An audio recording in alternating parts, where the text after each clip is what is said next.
it goes. Now just scoot back in front of it this way. There you go. And Meredith, you just angle. I mean, not that y'all would like. I just because you're like you didn't want to publish on the internet. Fantastic. Okay, gotcha. Okay, now rewind. Okay, so I want to take you back through the process that we went through, and I know that this is. I don't want to diminish what families are experiencing, what people are experiencing. This is difficult, and I think it's a testament to the fact that we have good schools. They don't want to leave their schools, and Linda, I think you and I talked about, some people are saying, I don't care it's overcrowded, I still want to stay at my school because they love where they are. That's a good thing, but know that we are right-sizing the district and the zones to do this, but we're going to look at some of the details. So no, this process really started in July of 2017. So we've spent almost 2 years through this zoning process to get to the point that we are now. And I know that Mr. Bland and Student Services Department really worked around. The first was geography. And we have some guiding principles that I'll cover at the end before we start digging into all these puzzle pieces and everything that we're doing.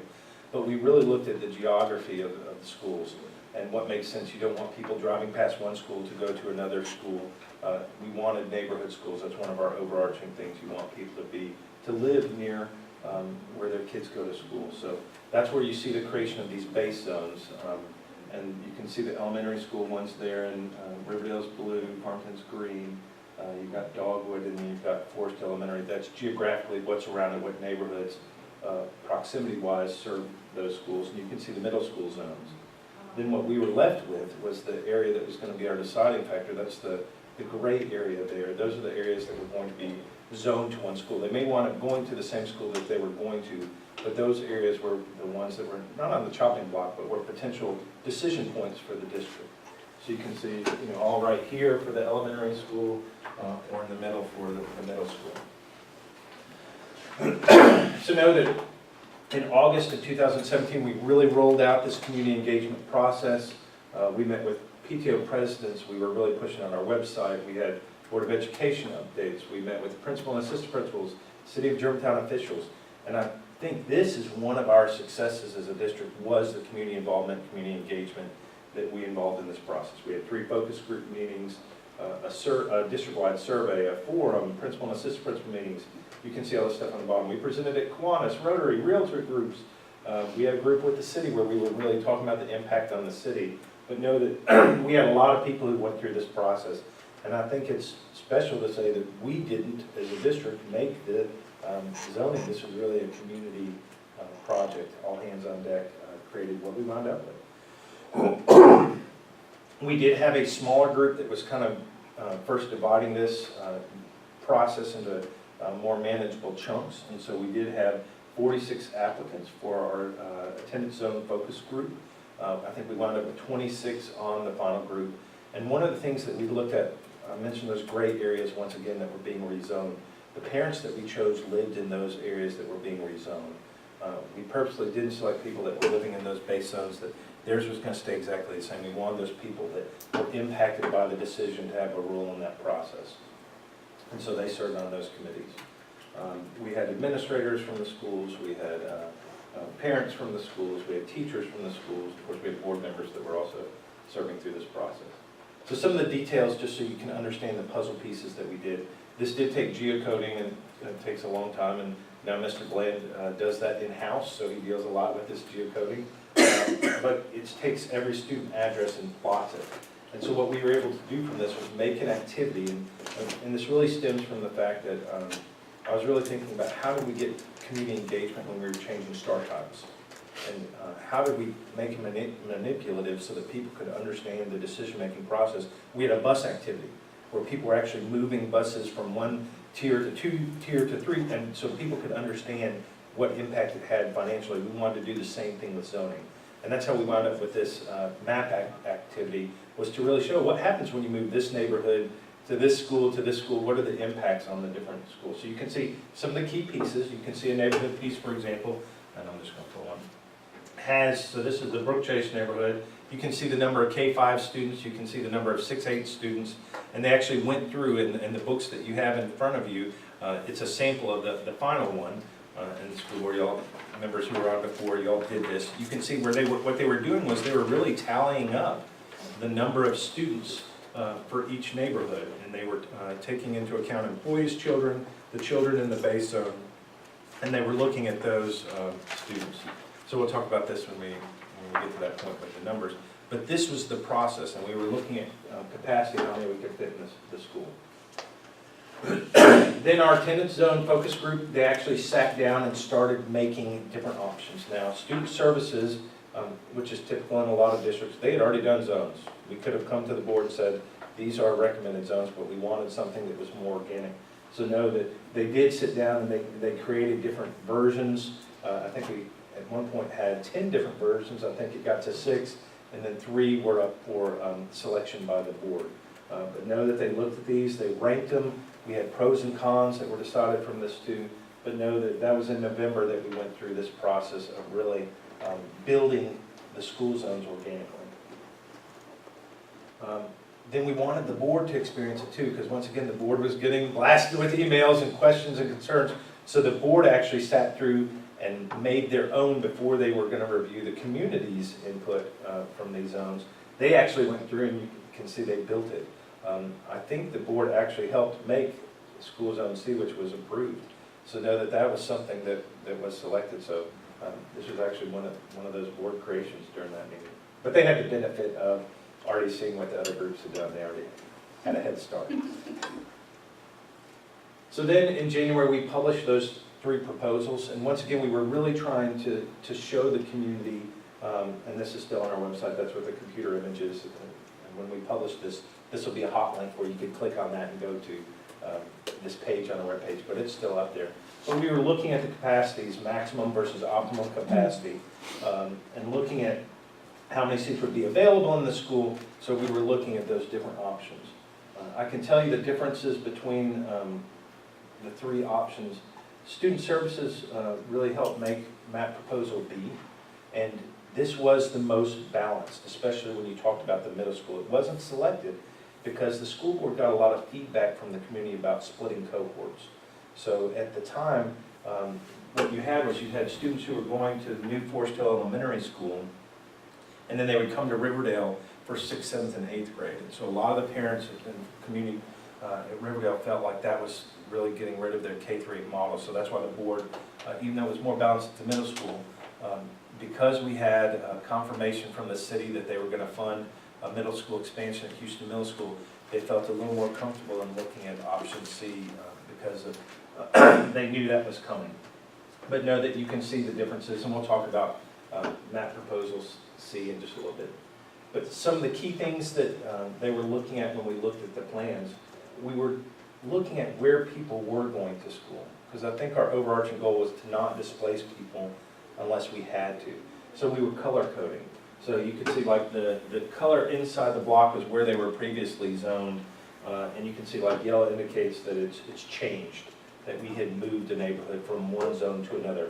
So when the board was looking at impact overall in the district, they could say, oh, these people are having to change. That was important to look at those impacts. But you can see like the maps that you have in front of you, you can see the yellow ones are the ones that are changed.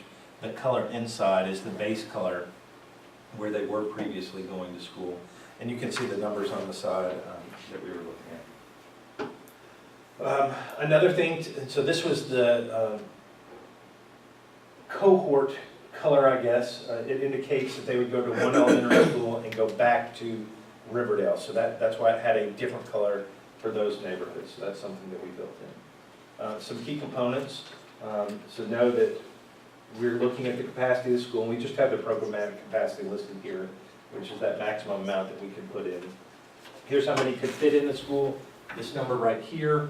Then we add up the currently enrolled students, and we just take everybody who's currently enrolled for that school and move them over to another school. How many employees, children, and this is just a prediction because that's going to change year to year, but we were trying to get a projection, and that came up with this total number here. So we were comparing this number to our top numbers. Now at the time we were using maximum and optimum, but we're not really ready to do optimum yet, but know that that's not something we're going away from. But know that this is how many fits in this school, and this number compared to it is how many additional seats we would have at that school. Are these numbers, the ones that we were using. We're going to, yes, we're going to get to that. Okay, that I wanted to make sure. When I do the presentation, we're going to delineate between the two, yes, because they have. So know that when we go to Farmington, for example, that programmatic capacity, like if you go to the website, one of the things that we're making sure that we're doing for transparency sake is we have a date stamp on our enrollment numbers, because we saw people were getting confused. That's not the enrollment number that I saw, that's not. So we make sure that we're using the first 20-day report every single year, so that's why we put that stamp on there. And we know capacities change, like we talked about Farmington's special needs population has grown in some of their services there, so we utilize the space differently.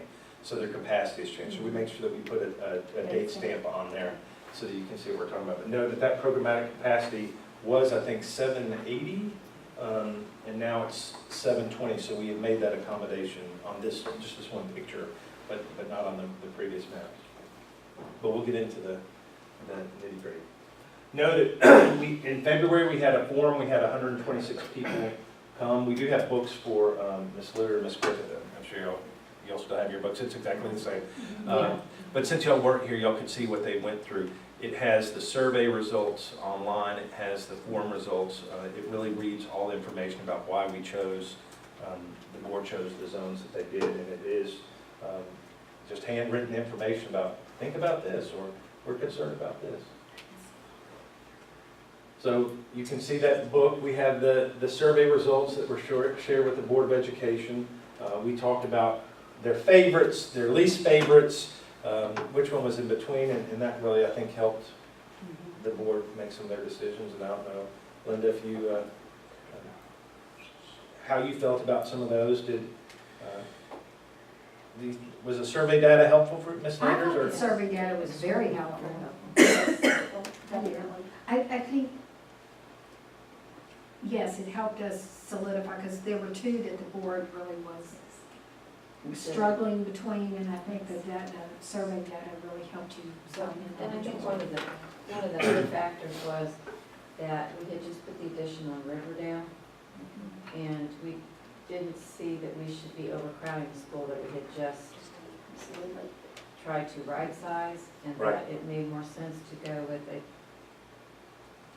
selection of zoning that would keep Riverdale Optimal for the future, yes. And with the knowledge that we would be doing some kind of addition at Houston Middle to accommodate.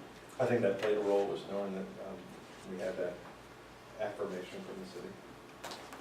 So you have those. And then on August 20th, of course, the board approved this zoning approval. It was unanimous. And I think the success is, at that meeting, we had one constituent come up and speak, and they spoke in favor of that. That's a tremendous success when you think about how big an impact this is on a city and the size of our district. And we did all that community engagement. It's like letting the air out of a balloon in a way. All that community engagement, all of a sudden it's like, okay, we understand. It doesn't mean that everyone's happy. It doesn't mean that it's not a sacrifice or something that's going to burden families. It's just they understand the process we went through, the thought that we tried to do with community engagement. So I think that was a success. That doesn't mean that there isn't more coming. It is. Because as we get closer to the real challenges here, families really have to move. I expect that y'all are going to get more emails or calls or see people at the Well, I grocery think store. during this time, people Yeah. still, the transfer policy was different. So Yeah. people are like, we got redone, who cares? We're still gonna go where we wanna go. Yes. And that's not necessarily That's exactly always right. happen. So that has affected some of the people that may have. been Yes, may not, like, yes. C's great, we love C's, C's awesome, who cares? 'Cause we're not gonna go We're still there gonna go, anyway. yes. Right. So, that- but I think it, The climate yes, has changed. yes. So But I think it helps to understand, what we went through with this process. So It if was we- not done right. yes. No, it definitely, and that's something that the people that participated in it know that, and I've encouraged some of those people myself to like remind their neighbors. You Yes. know, we talked about this a lot, like Yes. it was not just Very something we difficult. just did over 2 minutes, you know, Yes. a lot went into it. Okay, so if you'll go on to the next, so let's talk about some of this is the one that was chosen. This has been updated, this sheet right here for our numbers that we have right now. But I'm going to do, when I take us through this, I'm going to show you a comparison of where we were to where we are now, just so that you understand like what has changed, because enrollment numbers have changed. And so the data that we were using at that time is not the same data that we have right now. So I want to make sure that we're drawing that correlation, but just so you can understand the pieces, this is the same thing. We're gonna look at the number of seats, we're gonna look at the numbers of people enrolled, we're gonna talk about, and this programmatic capacity is not, that's the 790 that you can see right there, that's the old No, one. that's Dogwood, Yeah. that's correct. Oh, yeah, Dogwood, sorry, yeah. The only thing different on this one is the programmatic capacity. These are last year's. Enrollment numbers, right. figures. Okay, so these are last year's enrollment figures. Yes. This is the capacity that we currently Correct. have at Farmington. Programming Yes. capacity. Right, but this is for, I'm gonna take you through this slide by slide, so this isn't, we're not going through this in Just, this way. it's Just wait, coming. yes. The new numbers. I just want to make sure, yeah. I'm sorry. That's Before you fine. started writing We're in the down. history. New numbers are I want to coming. write any Yeah. history on it. I'm just explaining the math. So, Sorry. just once again, so you can see the math for each one. And then You can- switch. Yes, The modular classrooms are taken into Yes. consideration in the future. taking it out, yeah. And so that's one of those changes. When you take out the modulars, you're reducing the number of seats there. You can understand. So if you go on to that. So some things that we talk about, because I think what's important to know is we didn't just zone for the now. We were trying to zone for the future. That's why Forestdale Elementary School is only at half capacity, because we predict that area of the city is going to grow. There's going to be developments there. We were trying to build for that one area to grow in the city. But the demographer, and we've talked about that, we found him nationally. We're going to bring him back after we get our enrollment numbers starting this next year. I think that's going to be helpful to see the changes that have happened in our district and the city. But no, this is an infographic that we've had on our website just to show what they project is going to happen with our enrollments. You can see that elementary school grade band is here. You can see that we're growing to, our highest peak is 2771, and then we drop to 2548, so it kind of plateaus out. You see our middle school band, or high school band is here. That's artificially controlled. We talked about the fact that we have 1,400 residents in a 1,900 student school. We allow transfers into that school. We control that number. So know that there's not a projection that we're going to have a high school issue with enrollment. And then you can see the middle school enrollment once again peaking at 2024-25, dropping at 1475 at that point. But we're going to look at those numbers. But the demographer, stay on that one, was fairly accurate. You've seen this slide before, this one in the upper corner. The first year he was within 5 students. At our K-5 grade bands, in our middle school grade bands, he was within 6. It was actually lower at the middle school grade bands. But know that one of his premises that he built in was if you don't change transfer policy. And so we changed transfer policy. We started dramatically reducing the number of transfers. So that's why you see in that 18-19 grade band, it drops to 57 students. That's because we cut the sibling chain. What was happening was we weren't allowing just brand new transfers to come in the door, but we had a lot of people who had historically been with our schools, and they had younger siblings that were also coming in through that one priority in our transfer policy, and we started reducing the numbers of siblings that we allowed in, simply because we didn't have the room. So that's why you see one of those changes. So I feel confident with the demographer's projections. That doesn't mean that we don't need to evaluate every single year and that it's not changing. But it is, I think, a good measurement that we have. Feel pretty good that we've zoned for the future. Okay, so here's where we get into the numbers. Yeah. So here's where we compare the data that we were looking at in the past with the data that we have in the future.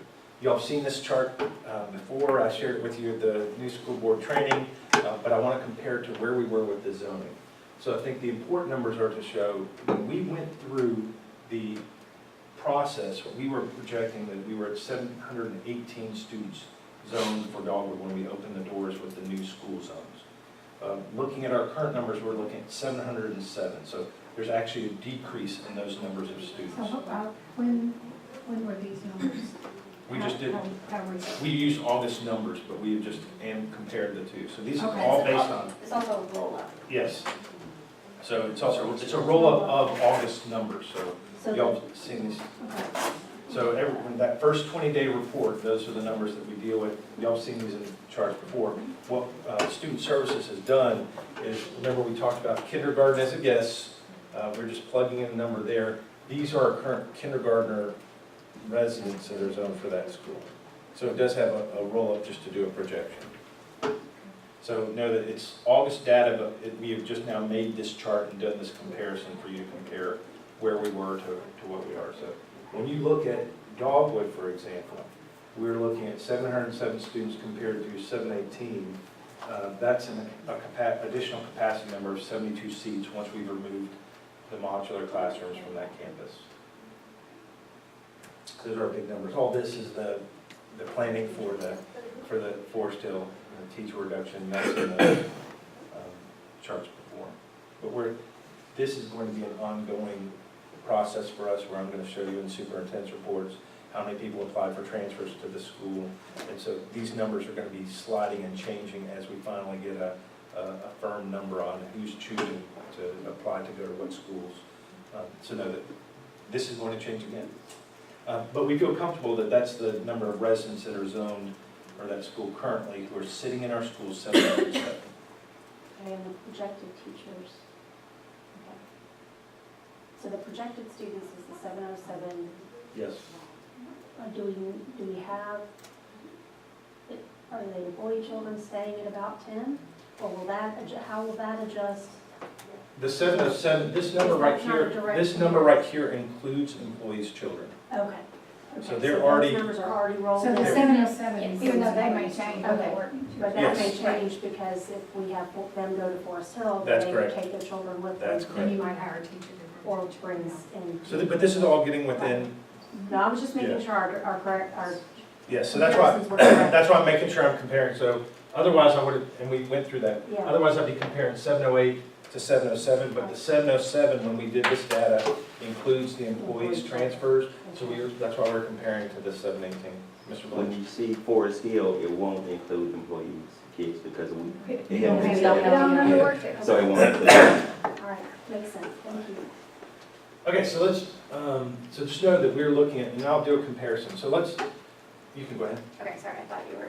This chart, I think, really sums up visually what our real decision-making points. So let me explain it. The green line and the green data points are real enrollment data at that first 20-day report. These are August enrollment numbers. The blue was the demographer's projection. So here's where the demographer projected we were going to grow, and then you start seeing the decline. This line right here is our threshold. That's our capacity at the school without the portable. So if you're above it, that means you're out of space. Well, how are we doing this? We're doing this because we're in modulars right now. The orange line is our projection once we have just removed those Forest Hill students going there. So you can see with our new enrollment, the Plan C that the board voted for, we're removing 236 students from Dogwood Elementary School. And so know that this line mirrors this line as far as growth and decline. So you can see that if you look at your threshold there, we are comfortable with where we are for the future looking at Dogwood. If the demographer's projections hold and are accurate, and right now at this point, that's the best data that we have. He has been But accurate. he did say that there's things that would affect us. If the interest rate went up, there were some things that would Slow the growth. slow the growth down. So yes, Where building is happening. that's exactly right. So know that this is going to be something, but we're talking about like what we have to make our decisions on at this point, and I think we have done the best to try to right size Dogwood. So let's talk about Farmington, which is one of our concerns. Know that we have found ways to deal with some of our concerns with some of our special services. So we looked at where one of the assistant principal's offices was. It historically served speech. There's another health room that historically served small group instruction. Those can both be used for speech. There's currently a lead nurse that has an office space at Farmington. That person doesn't work at the school. They have their own school nurse too. That person can work at the central office, move the assistant principal, and all of a sudden we've created a classroom space at the school. So Mr. Kathy, all of the cabinet has gone and really looked at how can we accommodate those students. That's how we feel comfortable with that 720 number for capacity at Farmington. So know that they've looked at some ways to accommodate those students. But the overall picture when we look at Farmington, when we were doing that initial zoning, we were looking at 642 when the board was voting for this. We're sitting at 682 right now with our roll-up number. Once again, this number is just, kindergartners is just a projection. That could be lower, that could be higher, based on the number of kids in that school. So know that we're looking at seats for 78 students. That doesn't mean, and we have to be careful of this, because especially when we get to the middle school, there's some flawed logic to that available seats. That's if we are packing out every single classroom to the maximum amount that BEP funds us for. So no, that doesn't mean that you've actually got the number of classroom spaces available. You really are filling up every room to the maximum average. Know that the kids don't come in even buckets. So if 50 fifth graders came and moved into the area, we have a capacity issue, because that's more classes. If it's 40 third graders, that's a problem. So it depends. If they were all spread out in nice even buckets across the grade bands, you would have room for 78 students. So know that. So, but really, we have room for 38 Now it's 38. Right. So we're gonna, now. and we're gonna see that when we look at our chart. Oh, no, say Houston Middle School better get to going, because this incoming third grade next year at Farmington and Dogwood, they're gonna need some more room. Yes. They were there Friday, they were there Friday. A2H was there Friday. Yes. Yeah, they were there. So we're starting that process. That's good. Okay. So let's go on to Farmington's overarching 2011 chart. was a good year, apparently. So know that our enrollment data overall in the school, Farmington's overall enrollment, when we're looking at those numbers, went down. It was the ones that were zoned there that made it higher. But look, here's their green data. Here's where the demographer projected that Farmington would be.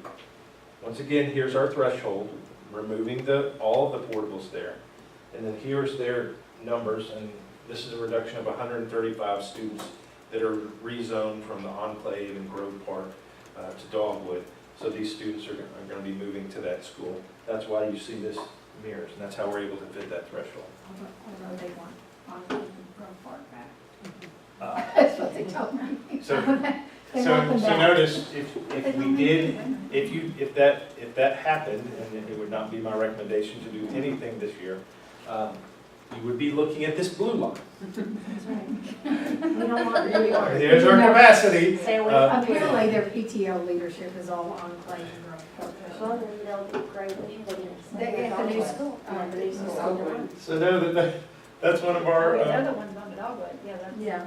yes, so that's why I feel like C was a good choice, because the objective was to right size.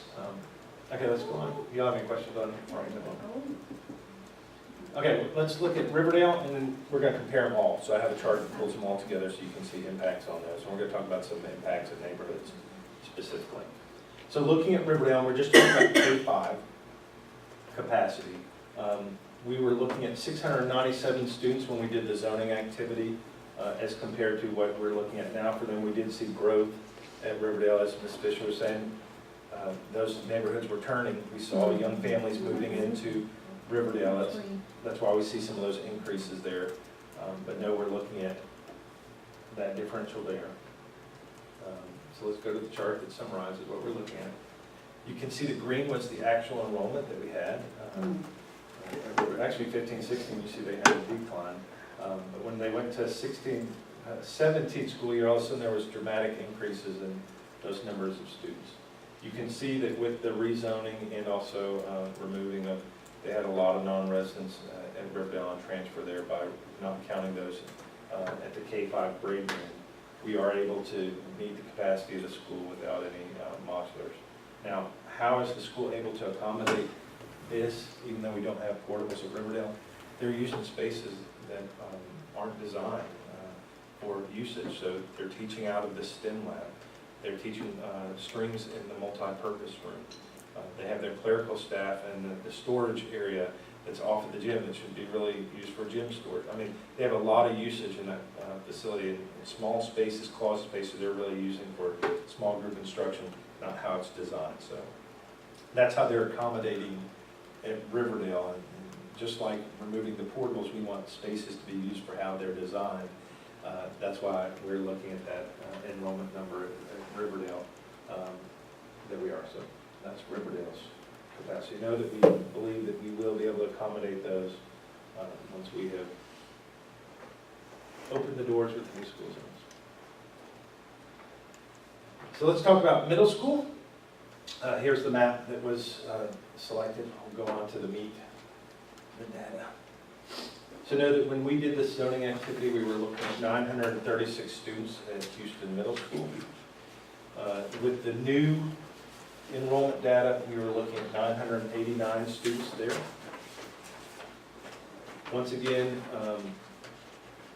I think that's a misnomer to say that there are only 6 students over capacity at Houston Middle School right now. They are teaching out of the 2 science classes, and that's not how we want that facility. So that's why we need the new facility there. We're also running 3 to 4 sections of gym class at the same time in the same gym. That's not optimal for supervision for activities for students to get to participate at the same time. So that's a challenge for us. So that'll be one of those things that I think has to be incorporated into that project, this additional gym space for them. So know that here's Houston Middle School's numbers. So you can see the red line is the actual capacity of that school. Green is the enrollment. So you can see in 16, 17, when we went over, the enrollment had to start teaching in those labs. And once again, it's hard to use a capacity number for middle school because it's not just by grade level. Like I was explaining with elementary school, they're not coming in even buckets. If they're all in 5th grade or they're all in 3rd grade, that gets you out of whack for your available space. Middle school is even more of an anomaly because you've got different sections of classes. So you may have, this is not the real enrollment numbers, 15 kids sign up for Algebra 1. And you may have 45 kids sign up for Enriched, and you may have 50 kids stand up for the standard class. So based on the students who are signing up for section, you have to have more sections of a class. So it's not just a numbers game at the middle school. It's also what classes they're taking and what they're signing up for. So our capacity is a different animal once we start looking at Houston Middle School. But right now I feel comfortable that there are really 2 classes over right now minimally for the space that they need because they're teaching out of the science labs. Right now there's nobody floating. There's no real odd spaces they're using there that because of the capacity besides the gym. That's a space that's most dire. But now you can see the numbers. You can see that based on the zoning change, it actually goes up at Houston Middle School from what the demographer projected, because we do have other neighborhoods going there. That's an orange line right there. But I think the reason the board was willing to choose that because we knew that this new wing, this new addition is coming there, and we'll be able to accommodate everybody with that new addition. The red line. Yeah, that was Yes, the red hardest line. decision as a middle school. Yeah, so that red line will move up based on what we decide to build, and that's going to be fun to decide what type of spaces we build. Okay, Riverdale Middle School. Know that we've looked at some of the numbers. I have made a change here just so that we're consistent with the other schools. I think when we were doing the programmatic capacity for Riverdale, we were zoning it based on how I would, like I told you, I was looking at the numbers of sections, how many classes you would want to have. That's not how we figured Houston Middle School's capacity. We did the formula. So if I have 6 6th grade classrooms and I can put in 30 students for a 6th grade classroom, that's how we calculate the number of 6th grade classrooms.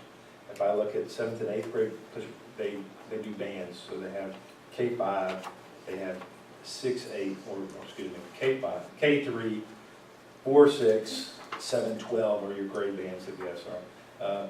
For capacities, I know that we calculate the capacity there. We can actually fit 515 at the max capacity at Riverdale for their middle school numbers, if we have those numbers of kids in there, if there's not an impact for the sections that you teach. So know that that's something that has changed that we did in the calculation.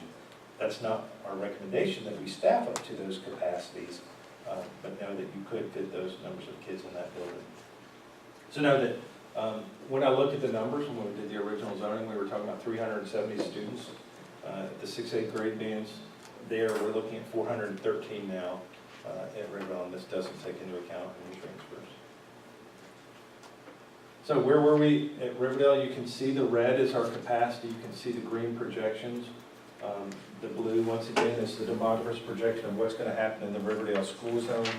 Know that by removing the neighborhoods from there, you can see we right-size that middle school grade band.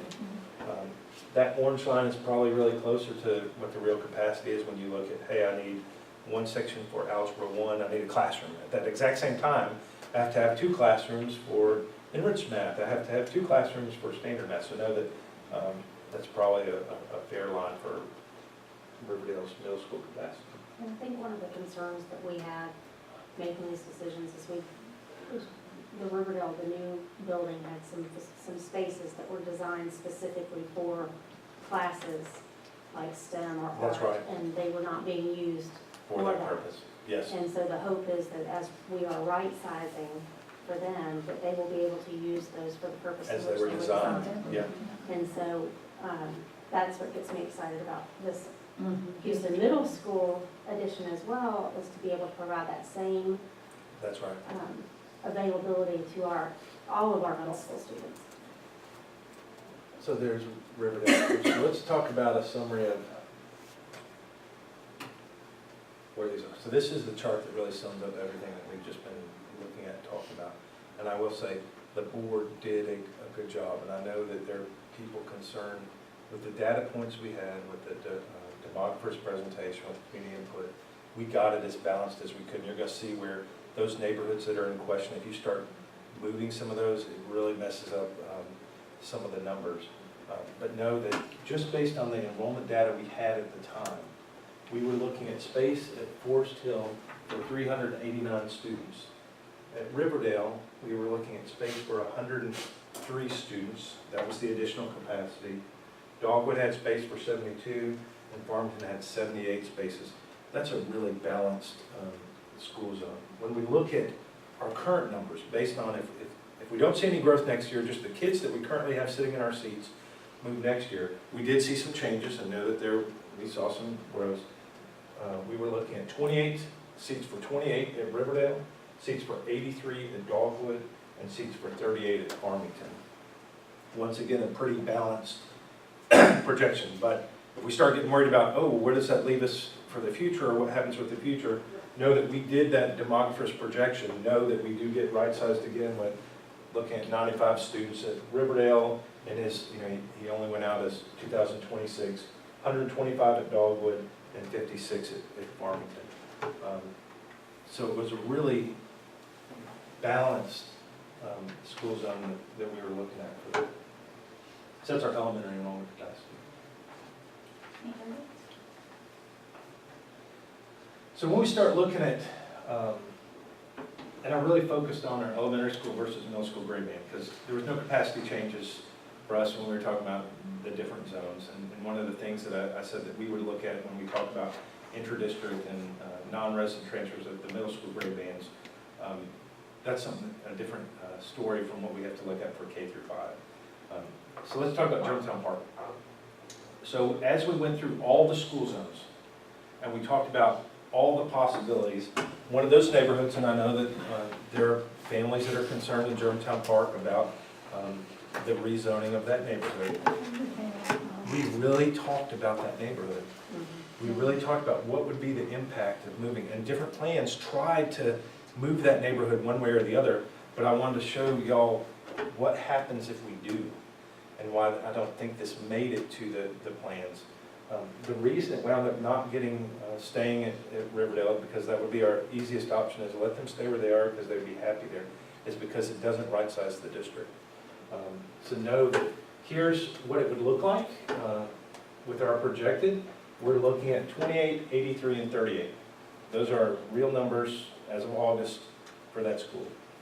If we move that neighborhood and let them stay, not even talking about the middle school grade band, it would push Riverdale over capacity by 43 students, even if they see no growth. It would increase space, or Dogwood stays the same, and Farmington stays the same. That's a problem. And also flip-flops your open seats at Forest Hill. It really depletes the numbers of students going to Forest Hill. And we didn't break it down into specific grade bands, but it has dramatic impacts on the 4th and 5th grade, where it makes those really small classes. That's why Germantown Park, at the end of the day, when we looked at School Zone C, we decided for it to go to the new elementary school, because it wasn't balanced by leaving them at that school. So that was something that we took into consideration. Another neighborhood that we looked at, depending on which plan, and so know that this was Germantown Park right here. So that was one that we were really trying to figure out how could we accommodate and we couldn't.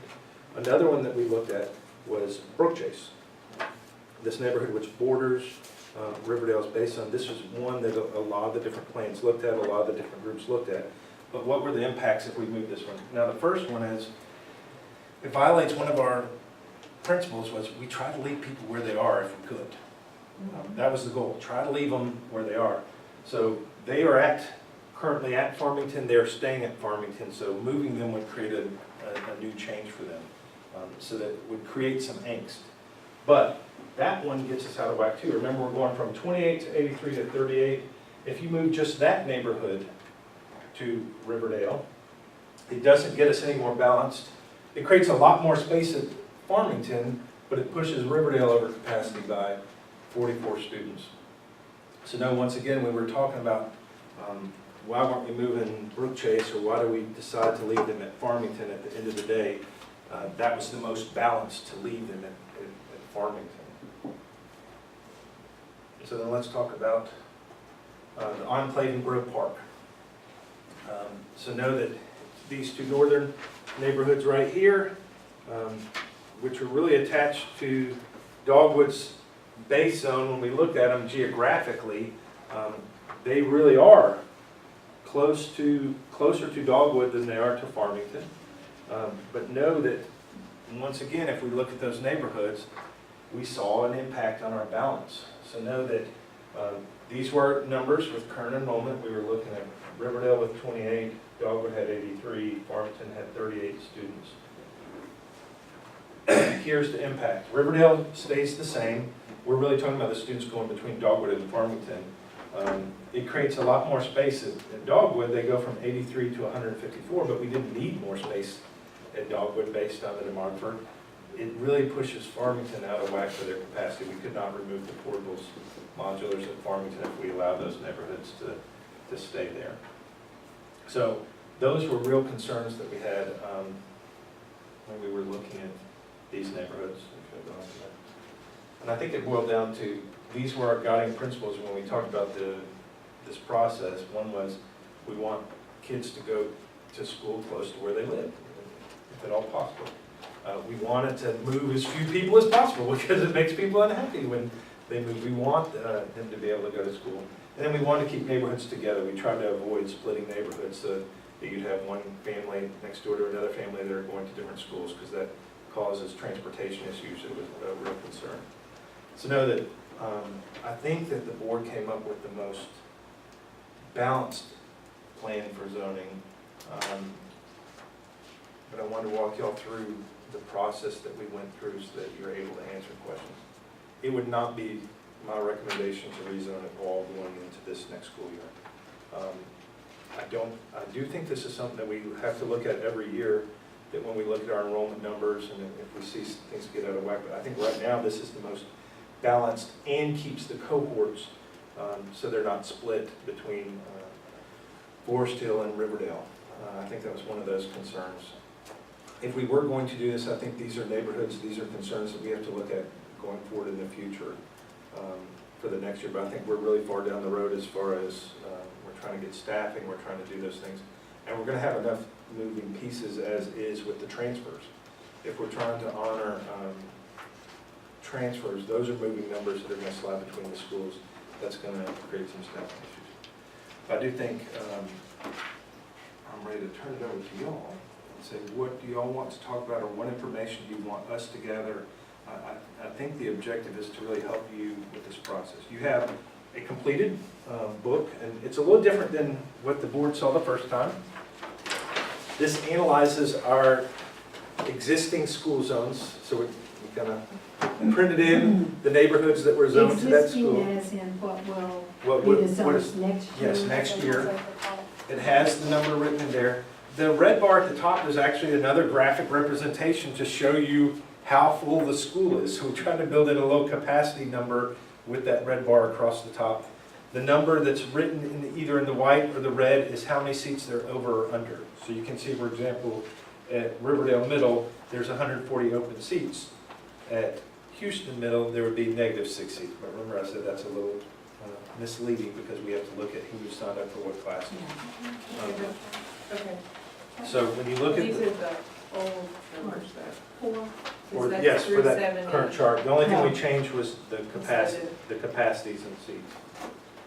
But right now we have 4 substitutes. That's correct. That's right. Is that a 6? It looks like, So yeah, this the one is, This that's is- six is not yes, full. yeah, this is old, this is, Weird font. That's This a- is That new. looks like a 4. It was no, like that a- should be new. Well, there was shouldn't one that looked like. No, that's what we Yeah, made, yeah, yeah, you're right. that's Yeah, that's historical. numbers. Yeah. Yes. There's your new numbers in one spot. Yes. Easy to access for there. But here it's. I don't Yeah, know this if chart it's is now it's a the four. meat of That's the the meat of the, okay. new This numbers. is a 6 right here. Because it separates the, That's it. this is what we based our decision on. Yeah. These are amount So of, no, this is it amount of space. That's a good question. This is Right. our current enrollment. This is the monitoring Yeah. projection. That middle chart is exactly what I was asking. Yes, this is the, Like, how many more spaces do we have? and that's why I would always say, we do have to be careful though, because I would not say, hey, we've got 83 open seats. No. No. It's on, Because we what really don't grades? know. we really don't know until we look at what grades and, Yeah. yep, but yes, that's I as mean, close you're as not we're gonna put get. it- You're not gonna put a 6-year-old in a 5th grade classroom No. because you have room for them? That's right, that's right. Why not? But that's hard, you know, Just tell that teacher to teach that child first grade. but that's the danger That's the, in this yeah, chart, it is. is because people see 83, They and think they feel space. like there's plenty of space, Right. not realizing it depends on grade. No, what band. makes me very nervous is the 28 or the Yes. 38. And the 30 Yeah. makes me And nervous that's, too. that's tight. Now, I guess 83 my is- Farmington is gonna be tough. my concern, I don't want us to kick the can too far down the road without, and we need to be saying, even now, zones are something we are reviewing Every year. annually, and nothing is guaranteed on that, because Yes. I'm concerned that, And that's, I'm concerned about that, because I do think we're gonna be looking at potentially at Riverdale and Farmington next year and saying, you know, oh, how close are we? Or how far over are we? that's right. And that's one of those things that the demographer made a point of saying to us, a school zone should be viewed like a living animal. Yeah. It grows and it But shrinks, it's it hard. grows and it That's shrinks. hard for parents. I know, but for us, we still have those principles. We still want to keep neighborhoods together. We want them to stay at their existing schools. Those are our goals, those are our objectives for what we're trying to accomplish. But it's like you said, it's something that we have to, But the overriding principle is we don't want overcrowded classrooms. We don't. and We do not want overcrowded schools. So That's right. that ahead of that's right. That's right. all. And what's even harder is our tightness is all in here, so you can't solve it by moving any of those either direction. Well, but That is- here's my question. Why are we looking at north and south together as one neighborhood when Farmington cuts right through that? Can we have separate numbers if we look at this again next year for Farmington North and Farmington South, please? Yeah, we could look at, and that's one of those things that we would look at, If that's something that comes if up. if that becomes an issue. Because right there, you've got And you could send them to the new school? either new school or Dogwood, depending on which one Yeah, has the opening. that's Again, that's we don't passing know a our school to go to a school, numbers. which We're we're not already, trying to stay away from. we're already doing this with all, Well, Dogwood Creek yeah, is already Dogwood asking Creek. Farmington to go to Dogwood. Yeah. So it's, yes, I'm just it is something saying, that we, if we are approaching look those at. kinds of decisions, we need to be willing to look a little closer at, maybe smaller neighborhoods. Yeah, Because I know we bunched some. When we started this, I don't think we were worried about Farmington. I think we were more worried about Dogwood and Riverdale. Because of their current situation, and now it's like almost the flip is going to happen. but know too, that that's one of those things that when we look at our special ed populations and the services we provide, that's a changing thing too. Yeah. Some years we have high speech needs, some years we have lower needs. It's just like ELL too, same thing. Some years you have higher needs than other years it fluctuates depending on the students that are living in your city. But I do feel y'all did a good job with what, that doesn't mean it's not easy. That doesn't mean that families aren't going through struggles and challenges, but as a board, we really used all the data that you could to make a tough decision. And that- What we could look at next year is could we cut this any and send some of these to Dogwood? Yeah, And, And here's the thing, I mean, We have to look at it annually, but optimally, we wouldn't change zones except every 2 years. Yeah, we want to do this as little as, Yeah, as little as Possible, possible. but it doesn't mean we're not evaluating. But yeah, I think we have to look at, we start the process again. Mhm. Whether we talk about how we cluster the neighborhoods But yeah, or, that's, I so would make the base zone smaller.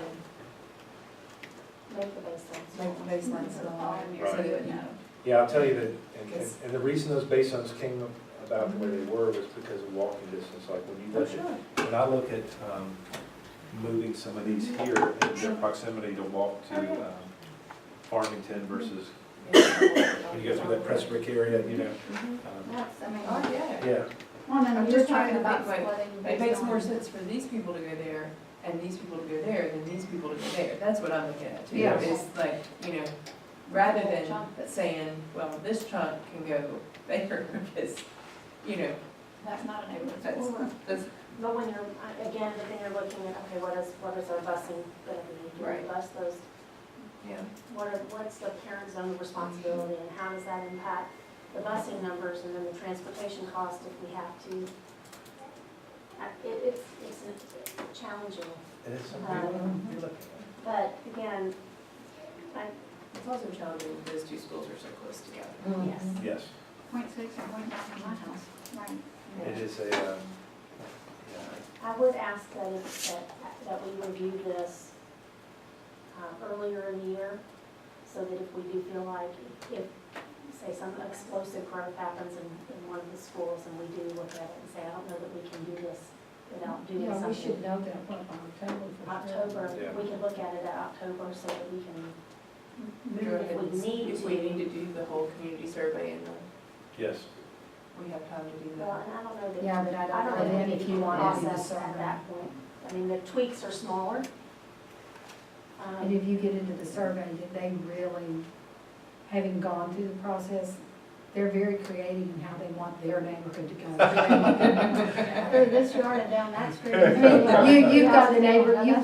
you've got the email, I don't care where my neighbors go, this is where I want my child to go. Or my backyard neighbor goes going to a different school than my front yard neighbor, and it's like, where is the imaginary line? But again, I think adding a new school where pretty much everyone is impacted is different than looking at, okay, we may need to move this over to one Right, and neighborhood. I think the bonus in You're not reviewing it rezoning in a everyone. year, the bonus and once Forest Hill is open and people see the Yes. type of school and what's going on, there's gonna be a whole different attitude about sending my child to the new school. Yes. Absolutely. Well, so far, it's been, the communications I've received have not been to people going to the new school, with the exception of Germantown Park, which I'm gonna ask a question in a second about, because being affected by the K-8 model from Riverdale going into the split. With that particular neighborhood, it's been the previous Farmington people going to Dogwood that I've heard from a lot, and then the Riverdale people want to say Riverdale, which goes back to the Germantown Park, which gets me to my question, just as a history lesson, even though I've looked at a lot of this online for the past year or so, or year and a half, a lot of this process, until we got down to this particular selection. How was that addressed? And you kind of talked about it maybe in the beginning, but the Germantown Park neighborhood specifically as it pertains to middle school versus elementary. Because there are some people who maybe want to stay, they're gonna go new school or no, and then because they have an older sibling, because of the K through 8 and the way that was previously zoned, there's those families, like, if you're gonna only go to Dogwood or Farmington in the 5th grade, you were never gonna be at the same place geographically speaking anyway, because you had to go to another location. That's right. These families are like, well, we're gonna be a one-stop shop, transportation-wise, logistically speaking, with the K-8 model, and now all of a sudden we're split. So that's something that I'm hearing Yes. some of, just because what their previous has We've got been. one family's gonna have a child in every school. In every school, I mean, I so, see, yeah, yes, absolutely, but that neighborhood seems to be the one I've heard the most from, that's being affected in that way, because they're maybe K-8 to non-K-8. Right. And we did, we talked about that impact. Now, I know that as far as middle school transfers, as I said, that's something we're gonna have to look at opportunities are greater there because we haven't really changed capacities at our middle school grade bands. We're gonna look at those. As far as the elementary school, we really talked about that neighborhood.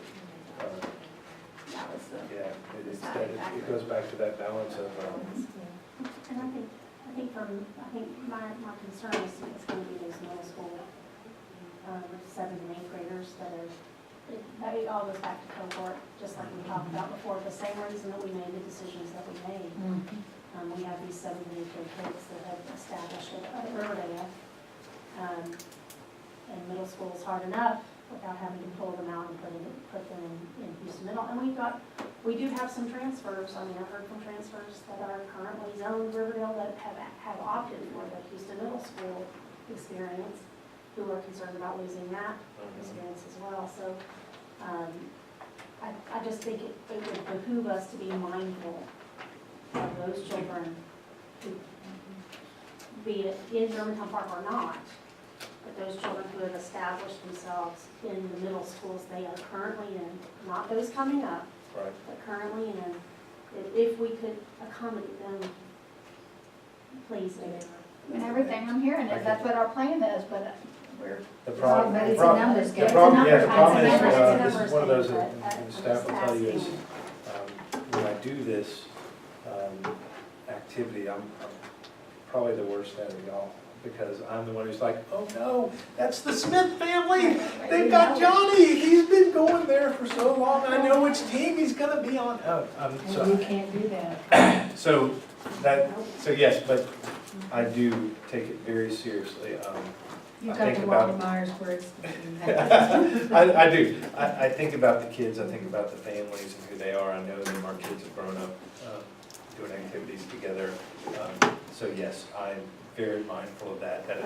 That is my goal, to try to accommodate them, but once we do Summer have to lift Grove them. Park is getting better. I mean, there's been some switch on attitudes with some of the families in Grove Park, and they're really looking forward. And that's a compliment to all of you because of the communication piece, because how hard we're doing. Well, I'm telling you, we're going door to door. And you were Some of like, them have come to Dogwood's PTO meetings too. Right. Yes. And started kind of we've been like, getting, you need to meet. come But that's, on, get connected, so they're Ms. starting. Price has done a good activity trying to bring those kids, I think they all got dolphins Yeah. and toys and presents, they have goodie bags for those kids to come. But I mean, And particularly the ones that will be going to the new The school. new school, and I think a lot of them are excited about going to the new school because they're gonna be following these tasks. That's right. Yes. So that was a big plus too, I think, in attitude change. They're gonna be lots of following folks at it. Farmington, they're like, oh. I But think they're that Miss good. Brassfield. That's right, they're happy with Just- that yes. too. There was that moment of uncertainty. We wanna go. They weren't gonna get any better. But it goes, well, and like I said, everything I've heard has been from the folks that are going to go from Farmington to Dogwood. Everybody I'm hearing going to the new school is beside themselves excited,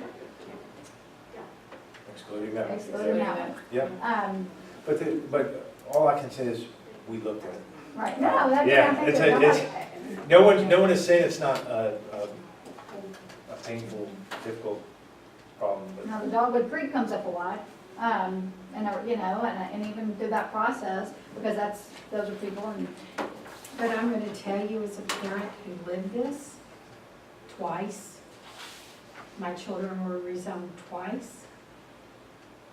It was much more worrisome for me than it was for them. Absolutely, now that's They real. adjusted, I have they that talk loved every it. day. They were with their friends that were in our neighborhood, and it was an adventure for them. It was much harder on all of us as parents than it was on them. I've said that from day one, it's just having, you know, like you said. And the Way back. PTOs reaching out will make all the difference, because that was what created the climate for the parents to be able to assimilate that. 100% what we just said, and everybody agreed Yeah, to I it, would that was say, the positives. Because I live in Potts Creek, so I get the north-south split and trying to keep a little bit of Dogwood, South, and Yes. Poplar, I get it. But reality is, those two would go here fine, I think. I mean, I know, I get it, but from where the streets cut through and everything else, I mean, I live right there. It's 6 of one, half dozen of Right. the other. Mhm. And